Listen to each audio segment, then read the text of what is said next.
CPM കൗൺസിലറും BJP കൗൺസിലറും തമ്മിലാണ് പൊരിഞ്ഞ അടി നടക്കുന്നത്. BJPയുടെ പരാതിയിലും CPMന്റെ പരാതിയിലും CPM പ്രവർത്തകരായ കണ്ടാൽ അറിയുന്ന 5 പ്രവർത്തകർ, അതിൽ നേതാക്കന്മാരുണ്ടോ എന്ന് കണ്ടു തന്നെ അറിയണം. അതിന് അടിമക്കണ്ണുകളാണോ അറസ്റ്റിലായത് നമുക്കറിയില്ല. എന്താണെങ്കിലും BJPയുടെ പരാതിയിൽ, BJP കൗൺസിലേഴ്സിന്റെ പരാതിയിൽ കണ്ടാൽ അറിയുന്ന 5 പേരെ പോലീസ് അറസ്റ്റ് ചെയ്തിട്ടുണ്ട്. മാത്രമല്ല CPM കൊടുത്ത പരാതിയിൽ 10 BJP കൗൺസിലറെ അറസ്റ്റ് ചെയ്തു എന്നൊക്കെയാണ്, അല്ലെങ്കിൽ അവർക്കെതിരെ കേസുണ്ട്. മറ്റൊരു കാര്യം എന്ന് വെച്ച് കഴിഞ്ഞാൽ നമ്മളുടെ ഇപ്പോഴത്തെ നിയുക്ത തിരുവനന്തപുരം കോർപ്പറേഷനിലെ മേയറായ VV രാജേഷ് ഉൾപ്പെടെ പ്രതിപട്ടികയിലാണ്, പ്രതിയാണ് എന്നാണ് ഇപ്പോൾ അറിയാൻ കഴിയുന്നത്. എന്താണ് ശരിക്കും അവിടെ സംഭവിച്ചതെന്ന് വെച്ച് കഴിഞ്ഞാൽ 2025 BJP കൗൺസിലേഴ്സ് എല്ലാം സത്യപ്രതിജ്ഞ ചെയ്യുന്നത്. December 21, 2025 ഒരു ഞായറാഴ്ചയായിരുന്നു ഇവരെല്ലാം സത്യപ്രതിജ്ഞ ചെയ്തത്. ആ സത്യപ്രതിജ്ഞ ചെയ്ത് സാധാരണയായിട്ട് നമ്മുടെ ഭരണഘടനാ പ്രകാരം ദൈവനാമത്തിലോ അല്ലെങ്കിൽ ദൃഢപ്രതിജ്ഞയാണ് ചെയ്യാൻ പാടുള്ളൂ.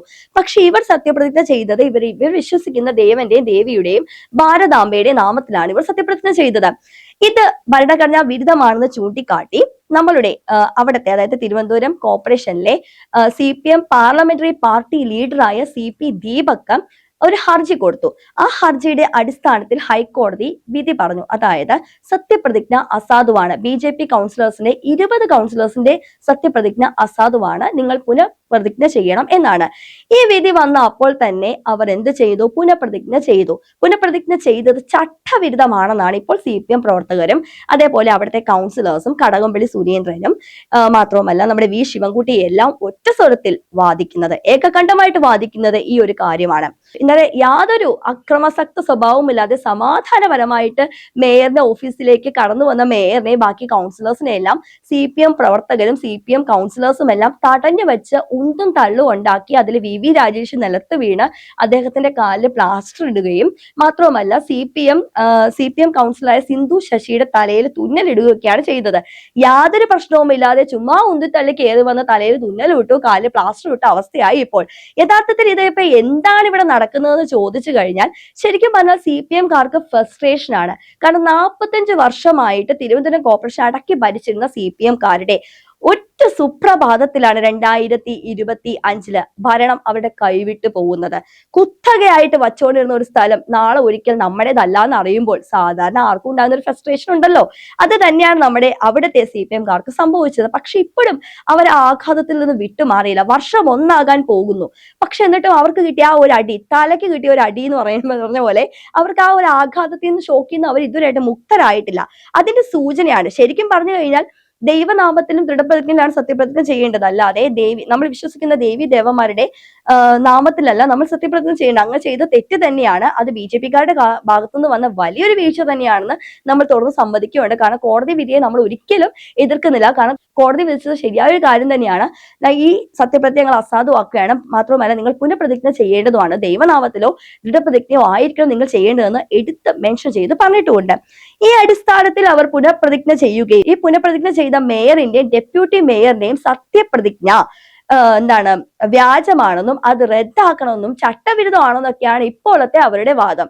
ഇതൊന്നുമല്ല അവിടുത്തെ പ്രശ്നം. അവിടുത്തെ BJP കൗൺസിലർ അംഗമായ R സുഗതന് എതിരെ കാപ്പ കേസ് ചുമത്തുകയും ചെയ്തു. ഈ കാപ്പ കേസ് ചുമത്തിയതിനെ തുടർന്ന് BJP-കാർ അയാളെ സംരക്ഷിക്കുകയാണെന്ന് പറഞ്ഞിട്ടാണ് ഇപ്പോഴത്തെ നിയുക്ത മേയറായ VV രാജേഷും R സുഗതനും രാജിവെക്കണമെന്നാണ് ഇപ്പോൾ കടകംപള്ളി സുരേന്ദ്രന്റെ ആവശ്യം. അതും പറഞ്ഞിട്ടാണ് ഈ ഉന്തും തള്ളും ഉണ്ടാക്കിയത്. ശരിക്കും പറഞ്ഞാൽ ഇവർക്ക് എന്തിനാണ് ഇവർ ഈ കിടന്ന് സമരം ചെയ്യുന്നത് പോലും ഇവർക്ക് അറിയുകയില്ല. ചോദിച്ചു കഴിഞ്ഞാൽ, ഒരു കൗൺസിലേഴ്സിനോട് ചോദിച്ചു കഴിഞ്ഞാൽ അവർ പറയുന്നത് എന്താണെന്ന് വെച്ച് കഴിഞ്ഞാൽ കാപ്പ കേസിൽ അറസ്റ്റിലായ R സുഗതനെ രാജിവെക്കണം, മാത്രമല്ല അയാളെ സപ്പോർട്ട് ചെയ്യുന്ന നമ്മളുടെ മേയറായ VV രാജേഷും രാജിവെക്കണം എന്നാണ് ഒരു കൗൺസിലർ പറയണമെങ്കിൽ. മറ്റൊരു CPM കൗൺസിലറോട് ചോദിച്ചു കഴിഞ്ഞാൽ പറയുന്നത് എന്താണെന്നറിയോ? അതായത് സത്യപ്രതിജ്ഞ ചെയ്തതിൽ അവ്യക്തതയുണ്ട്, ചട്ടവിരുദ്ധമാണെന്നാണ് പറയുന്നത്. ശരിക്കും ഇവർക്ക് തന്നെ അറിയില്ല. ഇതിന്റെ കാര്യം എന്താണെന്ന് വെച്ചാൽ 45 വർഷം കുത്തകയായിട്ട് ഭരിച്ചുകൊണ്ടിരുന്ന സ്ഥലം കൈവിട്ട് പോയപ്പോൾ ഉണ്ടായ ഒരു ഫ്രസ്ട്രേഷൻ മാത്രമാണിത്. പിന്നെ കടകംപള്ളി സുരേന്ദ്രന്റെ മറ്റൊരു വാദം എന്താണെന്ന് വെച്ചാൽ മുൻ മേയർ നമുക്കറിയാം ആര്യ രാജേന്ദ്രനാണ്.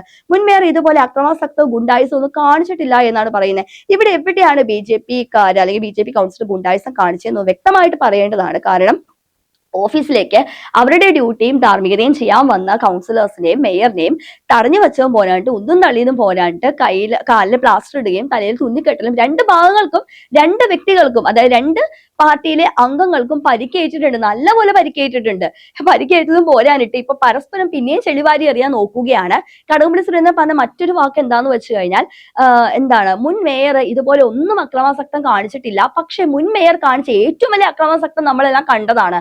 രാത്രി KSRTC ബസ്സിൽ വഴി തടഞ്ഞ ഡ്രൈവറായ യദുവിനെ ക്രൂരമായിട്ട് ആക്ഷേപിക്കുന്ന ഒരു വീഡിയോ, ആ ഒരു പേരില് അദ്ദേഹത്തിന്റെ ജോലി വരെ തെറിച്ച ഒരു സംഭവം നമ്മൾ കണ്ടതാണ്. യദു എന്ന് പറഞ്ഞ നിസ്സാരക്കാരനായ ഒരു KSRTC ഡ്രൈവറിനെ ഇതിനേക്കാൾ വലിയ ഗുണ്ടായിസം ഒക്കെ കാണിക്കണം. പക്ഷെ എന്നിട്ട് FIR റിപ്പോർട്ട് വന്നു കഴിഞ്ഞപ്പോൾ എന്താ ഉണ്ടായേ, കേസ് വന്നപ്പോ എന്താ ഉണ്ടായേ, ആര്യ രാജേന്ദ്രനും ഭർത്താവിന്റെ പേര് മാത്രം അതിലില്ല, ആര്യ രാജേന്ദ്രന്റെ സഹോദരന്റെ പേര് മാത്രമേ അതിലുള്ളൂ. ഇത്രയൊക്കെ മേയറൂട്ടിയായ പെങ്ങളൂട്ടിയായ ആര്യ രാജേന്ദ്രനെ രക്ഷിച്ച CPM പ്രവർത്തകനാണ് ഇപ്പോൾ കടകംപള്ളി സുരേന്ദ്രൻ ഇപ്പൊ പറയുന്നത്. എന്താണ്, മുൻ മേയർ അക്രമാസക്തം ഒന്നും കാണിച്ചിട്ടില്ല കേട്ടോ. കാരണം ഇപ്പോഴത്തെ മേയറെ വെച്ച് നോക്കുമ്പോൾ അന്നത്തെ മേയർ പെർഫെക്റ്റ് ആയിരുന്നു. എന്നാൽ ശരിക്കും അന്നത്തെ മേയർ പെർഫെക്റ്റും കൂടി നമുക്ക് ഇംപെർഫെക്റ്റ് ഒന്ന് നമുക്ക് നോക്കിയിട്ട് വരാം. കാരണം 2020 മുതൽ 2025 വരെയാണ് തിരുവനന്തപുരം മുനിസിപ്പൽ കോർപ്പറേഷന്റെ 46ാമത് മേയറായിട്ട് ആര്യ രാജേന്ദ്രൻ പ്രവർത്തിച്ചത്. 21ാമത്തെ വയസ്സിലാണ് മേയർ സ്ഥാനം ആര്യ അലങ്കരിച്ചത്. ഏറ്റവും പ്രായം കുറഞ്ഞ മേയർ എന്ന് വേണമെങ്കിൽ നമുക്ക് വിളിക്കാം. പക്ഷെ ഈ മേയറിന്റെ ആ ഒരു പ്രവൃത്തിയില് അവിടെയുള്ള ആളുകളും അവിടുത്തെ പാർട്ടിക്കാർ പോലും അത്ര സംതൃപ്തരായിരുന്നില്ല. കാരണം ഒന്നാമത്തെ കാരണം എന്ന് വെച്ച് കഴിഞ്ഞാൽ ആ കാലഘട്ടത്തിലെ മാലിന്യ സംസ്കരണം യഥാവിധം നടന്നില്ല. നമുക്കറിയാം അവിടെ ഒരു മാലിന്യ സംസ്കരണത്തിന്റെ ഒരു ഇഷ്യൂ ഉണ്ടായിട്ടും ശുചീകരണ തൊഴിലാളിയായ മാൻഹോളിലൂടെ 2 ദിവസമായിട്ട് കാണാണ്ട് പോയിട്ട് ജോയി എന്നൊരു വ്യക്തിയെ കണ്ടത് മാലിന്യം കുമിഞ്ഞു കൂടിക്കിടക്കുന്ന ആ ഒരു കെട്ടിന്റെ ഇടയിലാണ് അദ്ദേഹത്തിന്റെ ബോഡി നമ്മൾ കണ്ടെത്തിയത്. ഇത് മാലിന്യ സംസ്കരണം യഥാവിധം നടന്നിരുന്നുവെങ്കിൽ ഇങ്ങനെ ഒരു മരണം അവിടെ സംഭവിക്കുകയില്ലായിരുന്നു. ഇതൊന്നാമത്തെ കാര്യം. യഥാവിധം വെള്ളക്കെട്ട് തടയാൻ ഇവർക്ക് സാധിച്ചില്ല. റോഡിന്റെ അറ്റകുറ്റപ്പണികൾ നഗരവികസനങ്ങൾ നടപ്പാക്കാൻ ആര്യ രാജേന്ദ്രന് സാധിച്ചിട്ടില്ല. അതേപോലെ പിന്നെ മാത്രവുമല്ല, ഏറ്റവും വലിയ ആര്യ രാജേന്ദ്രനെ പിടിച്ചു കുലിക്കുന്നത് യദുവിന്റെ വിഷയം തന്നെയാണ്, KSRTC ഡ്രൈവറിന്റെ തർക്കം തന്നെയാണ്. പിന്നെ അഭിപ്രായ വ്യത്യാസങ്ങൾ പാർട്ടിക്കുള്ളിൽ തന്നെ ഉണ്ടായിരുന്നു. നിരന്തരമായിട്ട് ഒരു മുന്നണി തന്നെ ഭരിച്ചുകൊണ്ടിരുന്ന കഴിഞ്ഞ സമയത്ത് മാത്രവുമല്ല, ഏറ്റവും വലിയ വിവാദം വാടക, അവിടെയുള്ള വലിയൊരു വാടക ഇഷ്യൂ എന്ന് പറഞ്ഞിട്ടുള്ള ഒരു സംഭവം ഇടക്കാലം കൊണ്ട് പൊന്തി വന്നിട്ടുണ്ടായിരുന്നു. ഇതെല്ലാം നല്ല രീതിക്ക് അവിടുത്തെ ജനങ്ങളിലെ ഇമ്പാക്ട് ഉണ്ടാക്കി. കാരണം 45 വർഷമായിട്ട് അടക്കി ഭരിച്ച കള്ളന്മാരാണെന്ന് ജനങ്ങൾക്ക് ഒരു തോന്നൽ തോന്നിയിട്ടാണ് ജനങ്ങൾ മാറ്റം വേണമെന്നുള്ള ഒരൊറ്റ കാരണം കൊണ്ടാണ് അവിടെ താമര വിരിഞ്ഞത്. എന്നാൽ ആ താമര വിരിഞ്ഞപ്പോൾ തൊട്ട് ആ താമരയുടെ ഇതളുകൾ ഓരോന്നായിട്ട് പറിച്ചെടുക്കാൻ നോക്കുകയാണ് കോൺഗ്രസും CPM-കാരും എല്ലാം. രണ്ടുപേരും ഒറ്റക്കെട്ട് തന്നെയാണ്, ഇതിൽ ഒരു സംശയവുമില്ല. ഇതിന്റെയൊക്കെ അടിസ്ഥാനം എവിടെ നിന്നാണ് തുടങ്ങുന്നതെന്ന് വെച്ച് കഴിഞ്ഞാൽ 45 വർഷമായിട്ട് അടക്കി ഭരിച്ചിരുന്ന ഭരണം കൈവിട്ട് പോയപ്പോൾ ഉണ്ടായ ഫ്രസ്ട്രേഷൻ തന്നെയാണ്. അതുകൊണ്ട് കൂടുതൽ ഡെക്കറേഷൻ ഒന്നും കടകംപള്ളി സുരേന്ദ്രൻ കൊടുക്കേണ്ട കാര്യമൊന്നുമില്ല. മുൻ മേയറിനേക്കാളും എന്തോരം പെർഫെക്റ്റ് ആണ് ഇപ്പോഴുള്ള മേയർ എന്ന് എല്ലാവർക്കും മനസ്സിലായിട്ടുണ്ട്. കാരണം മുൻ മേയറിന്റെ കുറവുകൾ എന്തൊക്കെയാണെന്ന് ഇപ്പോൾ വന്ന അദ്ദേഹം മനസ്സിലാക്കി കൊടുത്തിട്ടുമുണ്ട്. അതുകൊണ്ട് വെറും ഒരു സത്യപ്രതിജ്ഞയുടെ പേരിലും കാപ്പ കേസില് R സുഗതൻ അറസ്റ്റിലായെന്ന് വെച്ചിട്ട് അവിടുത്തെ മേയറായി VV രാജേഷ് രാജിവെക്കണം എന്ന് പറയുന്നത് എന്തിന്റെ അടിസ്ഥാനത്തിലാണെന്ന് മാത്രം മനസ്സിലാവുന്നില്ല. അങ്ങനെയാണെങ്കിൽ യദുവിന്റെ വിഷയത്തിൽ ആര്യ രാജിവെക്കേണ്ട സമയം കഴിഞ്ഞു. ഇതൊന്നും ആരും സംസാരിക്കുന്നില്ല. കാരണം ഇവിടുത്തെ മാധ്യമങ്ങൾക്കും ഇവിടുത്തെ ആളുകൾക്കും വേണ്ട വാർത്ത എന്ന് പറയുമ്പോൾ BJPക്ക് എതിരായിട്ടുള്ള വാർത്തകൾ മാത്രമാണ്. സത്യത്തെ വളച്ചൊടിച്ച് സംസാരിച്ചു കഴിഞ്ഞാൽ അവർക്ക് ഭയങ്കര ഇഷ്ടമാണ്. 45 വർഷമായിട്ട് അധികാരം നഷ്ടപ്പെട്ടു പോയ CPM-കാരുടെ രോദനം തന്നെയാണ് ഈ ഒരു സംഘർഷത്തിന്റെ കാരണം. കണ്ടാൽ അറിയുന്ന 5 പേർക്കിടയിൽ നമ്മുടെ ഈ നേതാക്കന്മാരുണ്ടോ, CPM-ലെ സഖാക്കന്മാരുണ്ടോ എന്നാണ് ഇനി കണ്ടറിയേണ്ടത്. നമുക്കറിയാം ED കേസിലെ വീണ വിജയന്റെ വീട്ടിൽ ED വന്നതുമായി ബന്ധപ്പെട്ട് കണ്ടാൽ അറിയുന്ന 300 പേർക്കെതിരെ കേസെടുത്തപ്പോൾ മൊട്ടേറിന് IB വിനുവിന്റെ പേരൊന്നുമില്ല. മുൻനിരയിൽ നിൽക്കുന്ന സഖാക്കന്മാരുടെ പേരൊന്നും അതിൽ വന്നിട്ടില്ല. പാവപ്പെട്ട അണികളുടെ പേര് മാത്രമാണ് വന്നേക്കണേ. അതേപോലെ തന്നെയാണോ ഇന്നലെയും? ഇതാണ് നമുക്ക് കണ്ടറിയേണ്ടത്. ഈ രാഷ്ട്രീയമാണ് നമുക്ക് തുറന്ന് കാണിക്കേണ്ടത്. കാരണം ഇപ്പോഴത്തെ CPM-ന്റെ ഇരട്ടത്താപ്പ് രാഷ്ട്രീയമാണ് നമ്മൾക്ക് കാണിക്കേണ്ടത്.